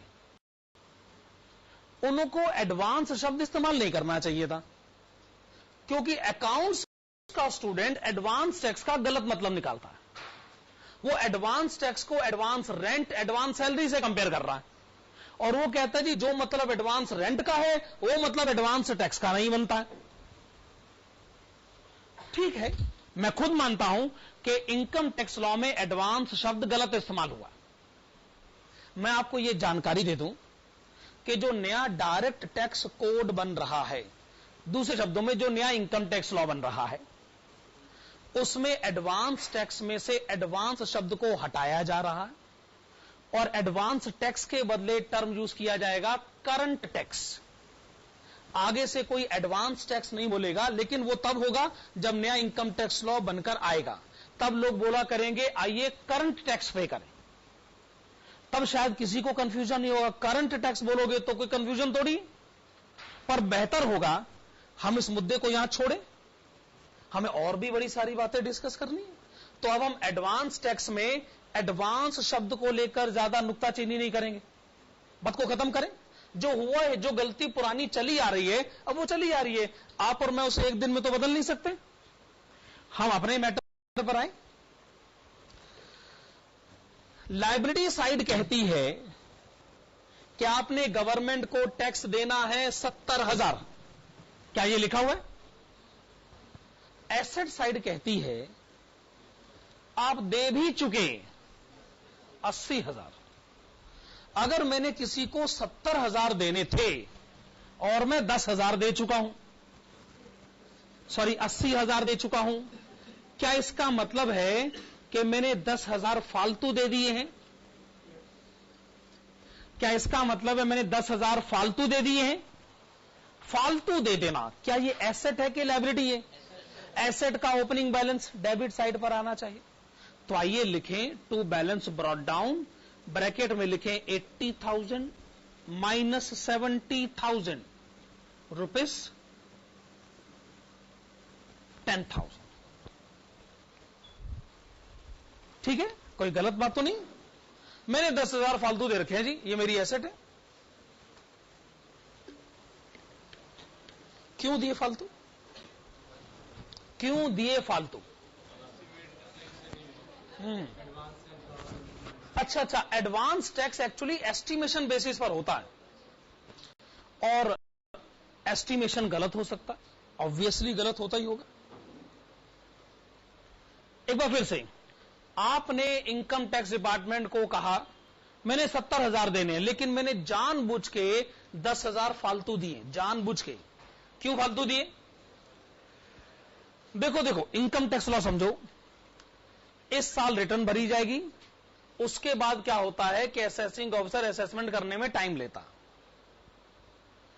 मान लीजिए असेसिंग ऑफिसर कहता है आपको कि भाई साहब आपको तो टैक्स कैलकुलेट करना नहीं आता, आपका टैक्स 70,000 है ही नहीं, पता नहीं कैसे आप कैलकुलेट करते हैं। हमने पता कर लिया है आपका टैक्स है 75,000 और हम कह रहे हैं, तो हम ठीक कह रहे हैं, अगर आपको कोई डाउट है तो आइए अदालत में चलते हैं। आपने कहा नहीं ठीक है, ओके ठीक। आपने कहा फिर अब क्या करें मतलब लो 5,000 रुपये और दो। और पता है ये 5,000 रुपये पिछले साल आज आने चाहिए थे, अब ये 5,000 अकेले नहीं आएंगे, इंटरेस्ट के साथ आएंगे। बिजनेसमैन कहता है ये तो दोहरी मार पड़ गई मेरे को, एक तो मैं 5,000 भी दूं और उस पर मैं इंटरेस्ट भी दूं। बताओ इंटरेस्ट कैसे बचाया जा सकता? पहले से ज्यादा दे दो, पहले से ज्यादा दे दो। को जी मेरे पैसे आपके पास पड़े तो हैं, एडजस्ट कर लो, पैसे तो मैंने पहले ही जमा करा रखे हैं, अब तो मैं इंटरेस्ट नहीं दूंगा, है कि नहीं? अच्छा, मान लो पैसे जरा ज्यादा पाए गए, है ना, तो वो वापस आएंगे, आगे सुने, वापस आएंगे। अब अकेले वापस नहीं आएंगे, इंटरेस्ट के साथ वापस आएंगे। तो दो फायदे हुए कि नहीं?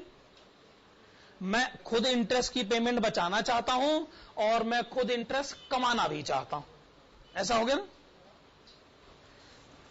पर मैं फिर जानबूझ के इंटरेस्ट के ऊपर डिस्कशन रोकना चाहता हूं, वरना आप मुझसे और भी सवाल पूछोगे कि जी इंटरेस्ट कैसे कैलकुलेट होता है, कौन से रेट पर कैलकुलेट होता है, किस अमाउंट पर कैलकुलेट होता है, कितने पीरियड के लिए कैलकुलेट होता है। मैं अपने आप को सेक्शन 234 ABC में नहीं लेके जाना चाहता हूं।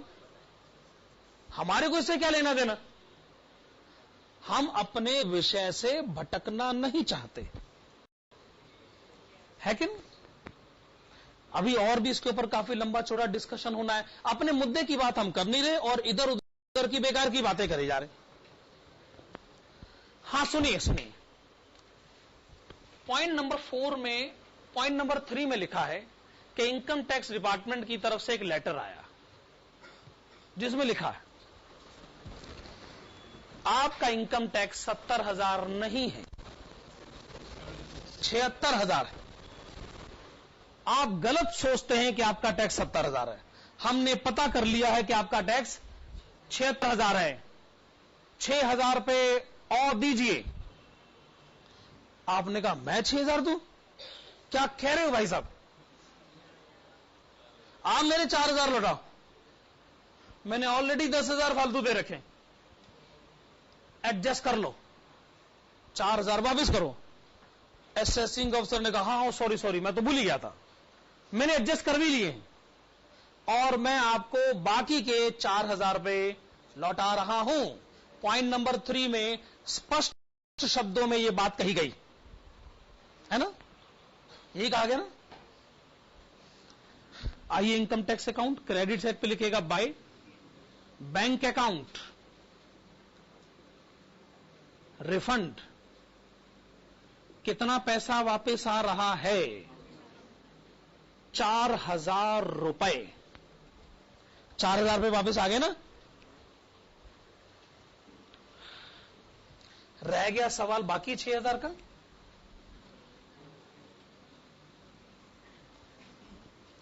अब डेबिट साइड पे 10,000 लिखा है तो क्रेडिट साइड पे भी तो 10,000 आना ही पड़ेगा ना। 4,000 लिख दिया और 6,000 भी तो लिखना ही पड़ेगा, तभी तो डेबिट क्रेडिट इक्वल बनेगा। अब है क्या ये 6,000? ओके, सुनेगा, genuine income tax of last year ascertained in this year. पिछले साल का जेन्युइन इनकम टैक्स जिसका पता हमें इस साल चला है। क्या ये मैं सही शब्द इस्तेमाल कर रहा हूं? अगर हमें इसका पता पिछले ही साल चल गया होता तो फिर बात ही क्या थी। ये जेन्युइन इनकम टैक्स है लेकिन ये पिछले साल का, तो इसे पिछले साल के प्रॉफिट एंड लॉस अकाउंट में होना चाहिए। हम गए पिछले साल के प्रॉफिट एंड लॉस अकाउंट के पास, उन्होंने कहा कि भाई साहब आपने आने में थोड़ी देर कर दी, हम तो अकाउंट क्लोज कर चुके। आप समझा करो, अकाउंट रीओपन नहीं होता। और ये मैं आपको बड़ी बात बता रहा हूं, अकाउंट रीओपन नहीं होता, profit and loss account reopen नहीं होता। हमने कहा देखो अच्छे बुरे फंसे, समझ नहीं आ रहा क्या करें। इनकम टैक्स जेन्युइन है, पिछले साल का है, और पिछले साल के प्रॉफिट एंड लॉस अकाउंट ने एंड नो एंट्री का बोर्ड लगा रखा, हम अंदर भी नहीं जा सकते। अब क्या करें बताइए? हमारे पास अब और कोई चारा नहीं है, हमें इस साल के प्रॉफिट एंड लॉस अकाउंट को स्पेशल रिक्वेस्ट करनी होगी कि भाई साहब प्लीज एडजस्ट कर। लिखेगा by profit and loss account और ब्रैकेट में लिखेगा excess income tax of last year, excess income tax of last year, पिछले साल का एक्सेस इनकम टैक्स जिसका इस साल हमें पता चला और इस साल के प्रॉफिट एंड लॉस अकाउंट से हमने चार्ज करवाया मजबूरी में। मजबूरी है भाई, प्रॉफिट, देखो भैया फाइनेंशियल बुक्स में बड़ी मजबूरियां काम करती। अब एक बात बड़ी अजीब सी लगती है, पिछले साल का खर्चा इस साल के प्रॉफिट एंड लॉस अकाउंट में, सुनकर अजीब नहीं लगता? देखो भैया, we do not live in a perfect world, है ना? सही बात है कि सारी बातें जो है वह आदर्श स्थिति में काम नहीं करती है ना, हम भी क्या करें। आप लोग प्रॉफिट एंड लॉस अकाउंट की डेबिट साइड पे लिखते हो 2 बैड डेब्ट्स, लिखा है कि अभी नहीं लिखा? कभी आपने सोचा कि जब पिछले साल प्रॉफिट एंड लॉस अकाउंट बन रहा था तो आपने लिखा था क्रेडिट सेल, क्या ये बात सही? अच्छा, वो पैसे नहीं मिले इसका पता हमें इस साल चला, सेल पिछले साल की थी, पैसे नहीं मिलेंगे पता इस साल चला। अब बताओ बैड डेट कहां लिखोगे? दूसरे साल में लिखोगे? कितनी अजीब सी बात है। सेल पिछले साल लिखी, बैड डेट इस साल लिखोगे। इसका मतलब पिछले साल आपकी इनकम बिना बात के बढ़ी हुई है और इस साल आपकी इनकम बिना बात के घटी हुई है। दोनों बातें गलत। पिछले साल का प्रॉफिट भी गलत है और इस साल का प्रॉफिट भी गलत है। लेकिन जमीनी हकीकत को समझना बहुत जरूरी है। भाई, जब पिछले साल प्रॉफिट एंड लॉस अकाउंट बन रहा था तो हमें क्या ख्वाब आएगा कि जी अब ये कस्टमर पैसे नहीं देगा, हम बताइए करें तो क्या करें? मैं ऐसे क्रिटिसिज्म करना आसान काम है, या तो आपको इलाज बताइए। तो जब जिस आदमी के पास सॉल्यूशन ही नहीं है, बेहतर है कि वो सिस्टम को क्रिटिसाइज ना करे। सिर्फ उन्हीं लोगों को क्रिटिसिज्म का अधिकार मिलना चाहिए कि जो सिस्टम को बदलने का भी काबिलियत रखते हो। जब हमारे पास कोई अल्टरनेटिव सॉल्यूशन नहीं है तो फिर सिस्टम को क्रिटिसाइज करके क्या मिलेगा? जो है सो है, यही चला रहा है, और क्या? हम कुछ नहीं कर सकते हैं भाई, यही सिस्टम है, यही चला रहा है। तो इसीलिए अगर पिछले साल का बढ़ा हुआ इनकम टैक्स इस साल के प्रॉफिट एंड लॉस अकाउंट में आ रहा है तो कम से कम आ तो रहा है। अगर आपके पास 2 ऑप्शन हो, या लिखो या ना लिखो, अरे कम से कम लिख तो लो। बड़े ही गलत ढंग से लिख रहे हैं पर लिख तो रहे हैं, है कि नहीं? लोग तो क्रिटिसाइज करते ही। जैसे मान लीजिए, मतलब इसके अगेंस्ट भी बड़े, इस पॉइंट के अगेंस्ट बड़ी स्ट्रांग बातें कही जाती हैं। कई लोग कहते हैं कंसेप्ट गलत है, गलत है, एकदम गलत। हमने पूछा क्या गलती है? कहते मान लो आज से 2 साल पहले जब हम 11वीं क्लास में थे, हमें तब मैथमेटिक्स में जो नंबर मिले थे ना, वो असल में टीचर ने ना जानबूझ के 5 नंबर कम दे दिए थे। और पता है आज हमने खबर निकलवा ली, साबित हो गया। तो आपकी दलील तो ये कह रही है कि आइए वो 5 नंबर सीए की मार्कशीट में ऐड कर ले। वेरी सरप्राइजिंगली आपका लॉजिक कहां तक दम रखता। 11वीं क्लास के खराब नंबर सीए की मार्कशीट में कैसे ऐड हो सकते हैं? आप जो बात कह रहे हो इसमें कोई लॉजिक भी है कि नहीं? हम एक ही बात कहेंगे, देखिए साहब परिस्थितियां बदल रही, वो मार्कशीट के केस में वो बात वैलिड नहीं बनती, पर प्रॉफिट एंड लॉस अकाउंट में अलग पैरामीटर पर काम करते हैं। आप एक जगह का लॉजिक दूसरी जगह फिट करने की कोशिश कर रहे हैं। हम जिन परिस्थितियों में काम करते हैं वहां ये सिस्टम फिट बैठता है, वहां वो सिस्टम फिट नहीं बैठ सकता। 6ठी क्लास के नंबर 8वीं क्लास में थोड़ी ऐड हो सकते हैं, ये तो सारे जानते हैं। लेकिन वो एक अलग लॉजिक है और ये एक अलग लॉजिक। ग्राउंड रियलिटीज हर जगह की अलग अलग होती। क्या आपको लगता है कि 10,000 पर प्रॉपर डिस्कशन हो गया? बेहतर होगा अब हम इस साल पर बात करें। अब आप लिखिएगा bye profit and loss account, फिर से लिखेगा by profit and loss account, फिर से, और इसके ब्रैकेट में लिखेगा income tax of current year. Income tax of current year ये कहां लिखा है? लायबिलिटी साइड क्लोजिंग बैलेंस कितना लिखा है?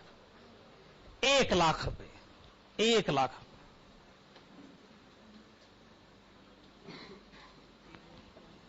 कहां लिखा है? Liability side closing balance 1 lakh लिखा है कि नहीं? इसका मतलब आपने प्रॉफिट एंड लॉस अकाउंट में 1,06,000 लिखे। 1 लाख खुद का अपने साल का, 6,000 पिछले साल का बड़ा हुआ। आपने दो लिखे प्रॉफिट एंड लॉस अकाउंट में। अब लिखिए टू बैंक अकाउंट।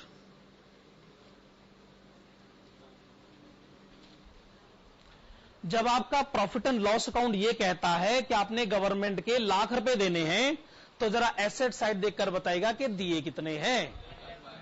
1,05,000 लिखा है एसेट साइड पर। आपने 1,05,000 दिए। अरे जब देने लाख रुपए थे, दे दिए 1,05,000, क्या आपने 5,000 फालतू दे दिए हैं? तो एसेट का क्लोजिंग बैलेंस क्रेडिट साइड पर लिख दीजिए।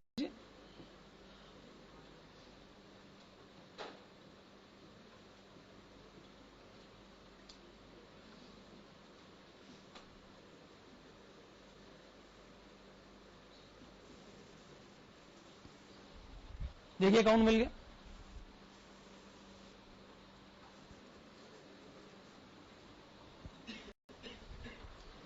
जो मैंने लाइन ड्रॉ करी है, लाइन से ऊपर और लाइन से नीचे दो अलग अलग मैटर्स हैं जिनको आपस में मिलाने की जरूरत नहीं। लाइन से ऊपर कुछ और डिस्कशन हो रहा था, लाइन से नीचे कुछ और डिस्कशन हो रहा है। लाइन से नीचे इस साल की खुद की सिचुएशन है, लाइन से ऊपर पिछले साल की सिचुएशन। क्या मैं ये समझूं कि आपको इनकम टैक्स अकाउंट समझ में आ गया, एनालिटिकली भी समझ में आ गया? कैश फ्लो स्टेटमेंट जो अकाउंट्स के टीचर पढ़ाते हैं, वो ऐसी सिचुएशन में 3-3 अकाउंट बना देते हैं, है ना, फालतू में, बिना मतलब के। जबकि एक अकाउंट पूरी सिचुएशन को समझा रहा है कि कैसे सिचुएशन डील करी जाती। ये सबसे बढ़िया तरीका है बात को कहने का और समझने का। एकदम परफेक्ट एनालिटिकल डिस्कशन है इसके अंदर। हाँ जी, वर्किंग कैपिटल का इंपैक्ट डिस्कस करें। आपको 4,000 का इनकम टैक्स रिफंड हुआ है, वर्किंग कैपिटल आपका बढ़ गया।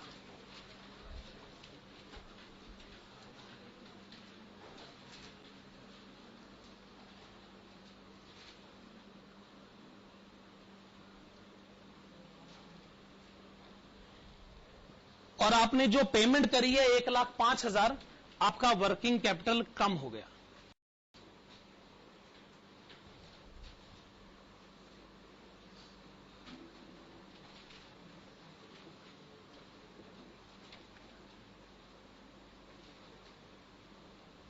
ठीक है ना?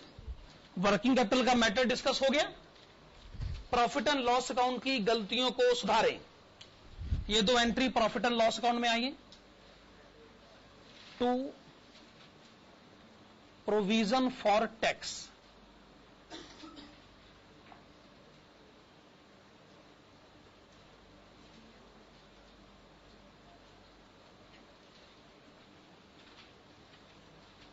$1,06,000, 1,06,000 रुपए। सारी बातें डिस्कस होगी ना?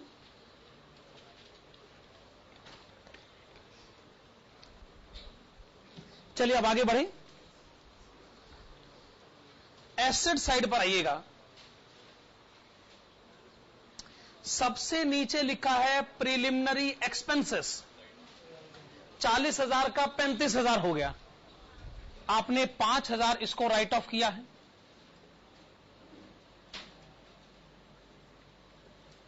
To preliminary expenses written off 5,000 रुपए। एडवांस टैक्स डील हो गया है। करंट एसेट्स को भूल जाइए। इन्वेस्टमेंट ओपनिंग क्लोजिंग बैलेंस में कोई फर्क नहीं, तो जी हमें भी कोई फर्क नहीं पड़ता फिर, है ना? और क्या, हम भी फिर कोई ट्रीटमेंट नहीं करेंगे। Plant and machinery and land and building. चलिए लैंड एंड बिल्डिंग के बारे में बात कर लेते हैं।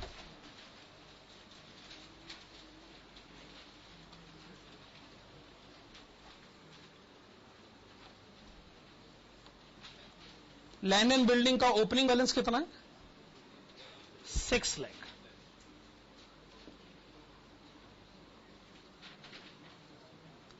अच्छा, क्लोजिंग बैलेंस कितना है? 7 लाख।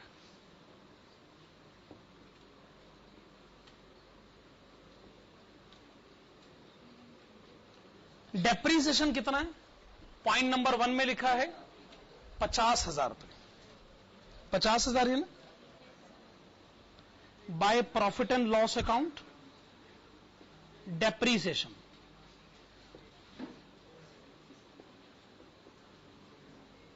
कोई और एडजस्टमेंट है? अगर नहीं है तो डेबिट साइड पे जो डिफरेंस आ रहा है 1,50,000, वो आपने परचेज करा है टू बैंक अकाउंट परचेज।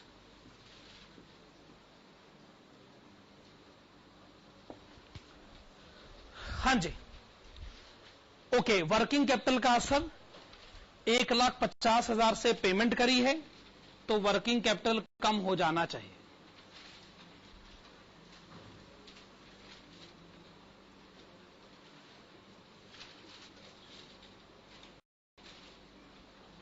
और डेप्रीसिएशन की करेक्शन एंट्री रिकॉर्ड करें।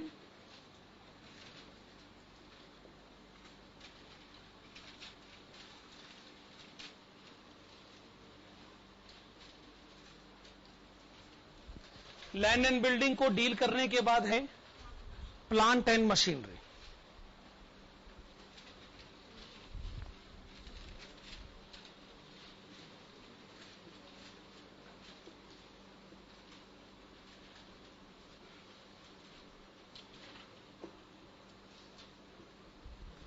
प्लांट एंड मशीनरी का ओपनिंग बैलेंस बताएं।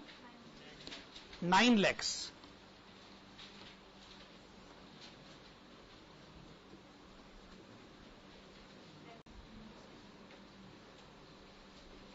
अच्छा, क्लोजिंग बैलेंस बताएं। 11 लाख।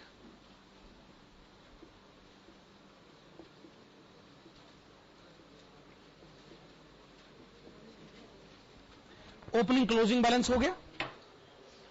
एडजस्टमेंट नंबर 1 में लिखा है कि प्लांट मशीनरी का डेप्रीसिएशन है 1,20,000 रुपए bye profit and loss account depreciation 1,20,000 रुपए। यस, 1,20,000। पॉइंट नंबर 2, पुरानी मशीन जो कभी 1.5 लाख की खरीदी गई थी, आज जिसकी कीमत 40,000 है, हमने उसे 32,000 में बेच दिया, तो बाय बैंक अकाउंट सेल 32,000 रुपए और बेचकर लॉस कितना हो गया? 8,000 का।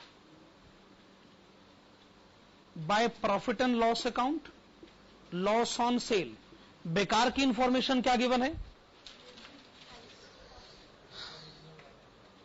उसकी ओरिजिनल कॉस्ट 1.5 लाख है, हमें उससे क्या लेना देना फिर?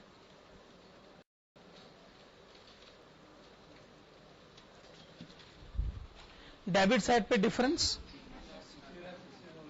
3,60,000।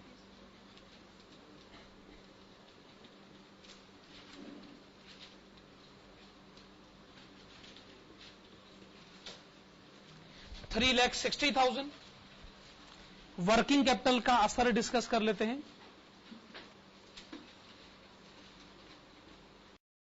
Purchase of plant and machinery 3,60,000। Sale of plant and machinery 32,000।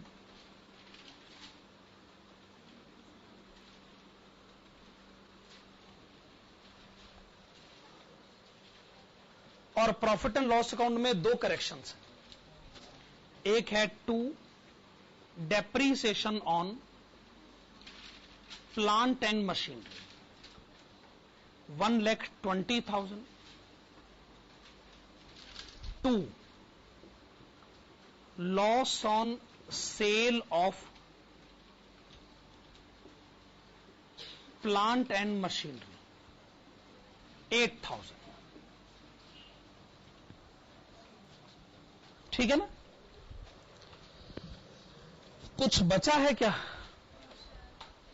हाँ जी, सब कुछ डिस्कस हो गया है। Credit side by funds from operation आपने बताया 7,57,000 7,57,000।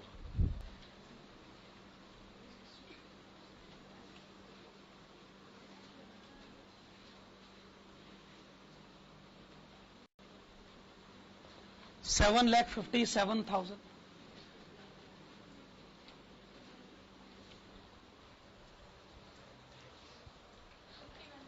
इधर बैलेंस है कितना? बैलेंस है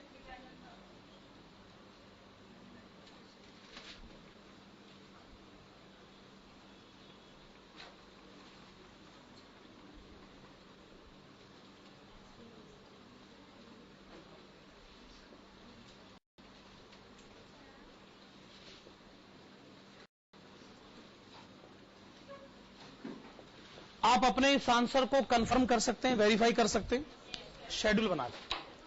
अब एक बात ध्यान से सुनेगा, जो अगला चैप्टर शुरू होगा उसका नाम है कैपिटल बजटिंग, जो आपके सिलेबस का मोस्ट इंपॉर्टेंट चैप्टर है। अभी तक आपने जितना टाइम लगाया है, जितना टाइम आपका अभी तक लगा है एफएम में, उतने ही टाइम को अगर और लगाया जाए तो कैपिटल बस्टिंग का चैप्टर हो जाएगा। मतलब लीवरेज के शुरू से लेकर फंड्स फ्लो स्टेटमेंट के खत्म करने तक का जितना टाइम आपका लगा है, इतने ही टाइम में कैपिटल बस्टिंग का चैप्टर होगा। इसका मतलब यह चैप्टर मोस्ट इंपॉर्टेंट है आपके सिलेबस में। और उस चैप्टर में से तो कंफर्म क्वेश्चन आएगा।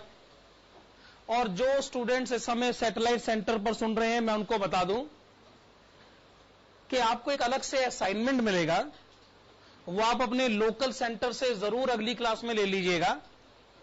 वो एक असाइनमेंट ऐसा है जिसको बेस बनाकर कैपिटल बस्टिंग के क्वेश्चन डील करे जाते हैं। जैसे वो स्टैटिस्टिक्स में होता है ना लॉग टेबल, कुछ वैसा ही है, कुछ वैसा ही है। वो सब हम अगली क्लास में देखेंगे।